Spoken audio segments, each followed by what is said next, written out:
नमस्कार, मी Anita's recipe and ब्लॉगमध्ये तुम्हा सर्वांचं स्वागत आहे. आज मी बनवणार आहे छोले. चला तर मग आपल्या रेसिपीला सुरुवात करूया. इथे मी एका कढईमध्ये 1 चमचा तेल घालून घेतलेलं आहे. यामध्ये उभा चिरलेला कांदा घालून घेतलेला आहे. इथे मी 2 कांदे घेतलेले आहेत. हे आपल्याला चांगले सोनेरी रंगावर परतून घ्यायचे आहेत.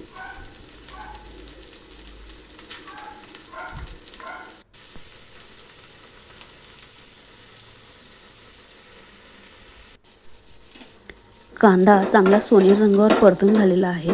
आता हा कांदा आपल्याला मिक्सरच्या भांड्यामध्ये काढून घ्यायचा आहे.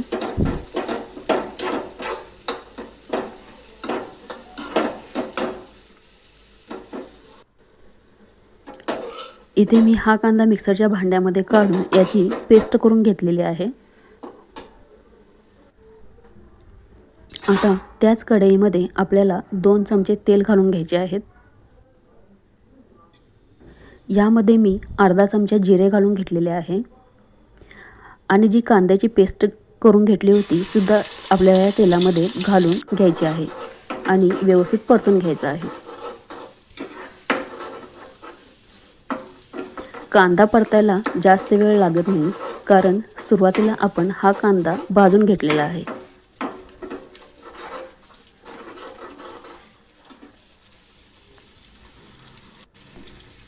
इथे कांदा परतून झालेला आहे. यामध्ये मी आलं, लसूण आणि मिरचीची पेस्ट घालून घेतलेली आहे. ती सुद्धा आपल्याला यामध्ये चांगली परतून घ्यायची आहे. इथे मी गॅसवर एका बाजूला छोल्यामध्ये पाणी घालण्यासाठी 1 वाटीभर पाणी गरम करून घेत आहे.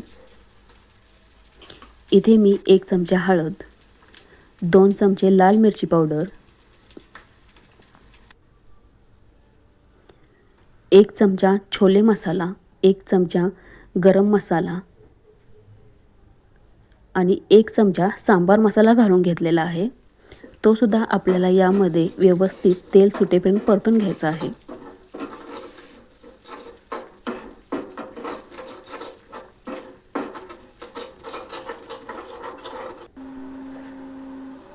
यामध्ये मी थोडं पाणी घालून घेतलेलं आहे, म्हणजे मसाले जळणार नाही.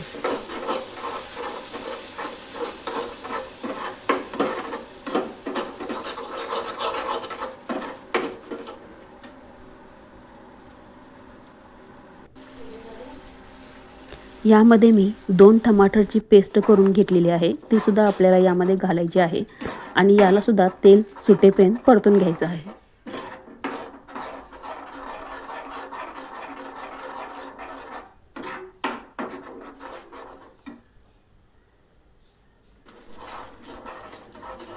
मसाल्यांना चांगलं तेल सुटलेलं आहे.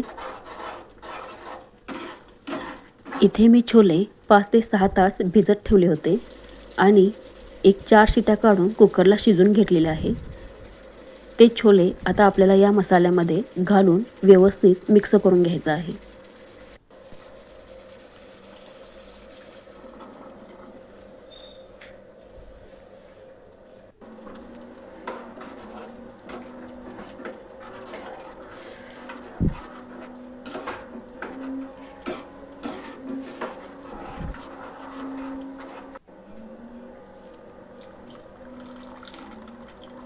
ह्यामध्ये मी थोडं पाणी घालून घेतलेलं आहे.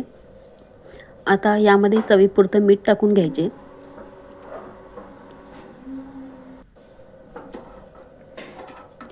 आणि चांगलं मिक्स करून घ्यायचं आहे.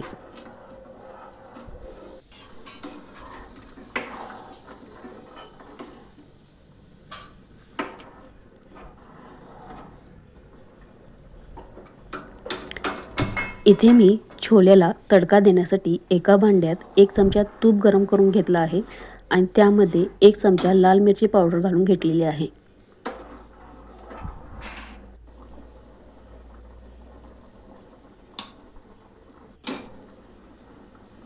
आणि हा तडका आपल्याला छोल्यावरती घालून घ्यायचा आहे. आणि यामध्ये मी बारीक चिरलेली कोथिंबीर घालून घेतलेली आहे.